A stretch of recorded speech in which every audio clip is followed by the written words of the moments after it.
A long time ago in the 90s, the Centers for Disease Control, what we call the CDC, started this study, this longitudinal study, which means over a long period of time, right? And what they did was they checked the amount of, they called them adverse childhood experiences. We call them ACEs, right?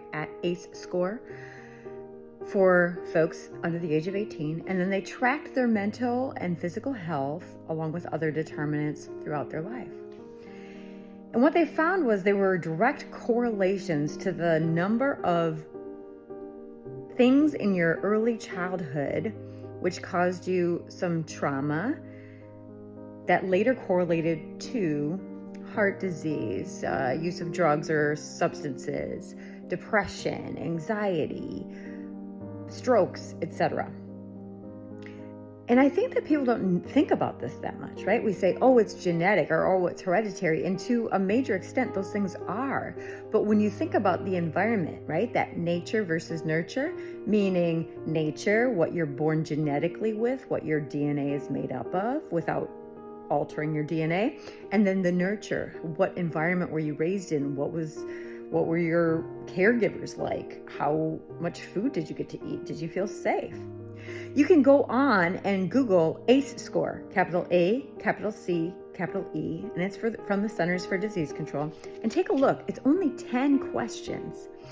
And granted, there are things that are they're problematic with the way that the study was run. However, the results and the way that we've interpreted these things can really, really help us understand ourselves and how we may have turned out either mentally or physically or emotionally or just our well-being in general because of the things that happened in our household growing up.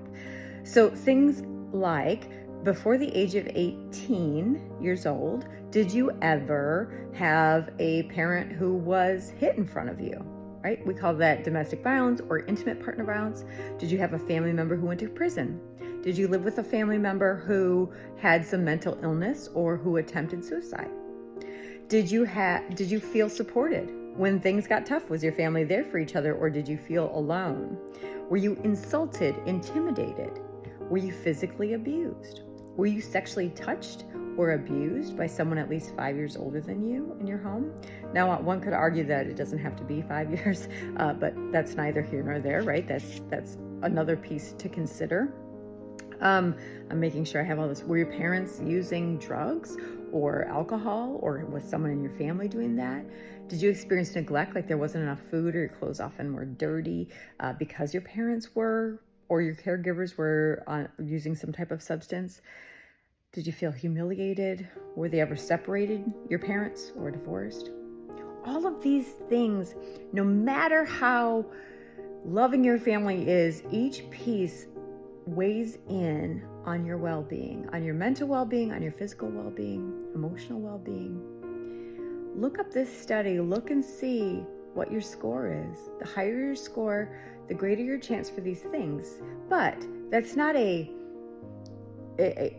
absolute. We in therapy believe that we can work through these things, take back our mental health, take back our physical health, learn these things for ourselves so that we heal, and for future generations so they don't endure the same things. You're worth it. I'm Dr. Meredith Rausch, helping you connect better with yourself and each other.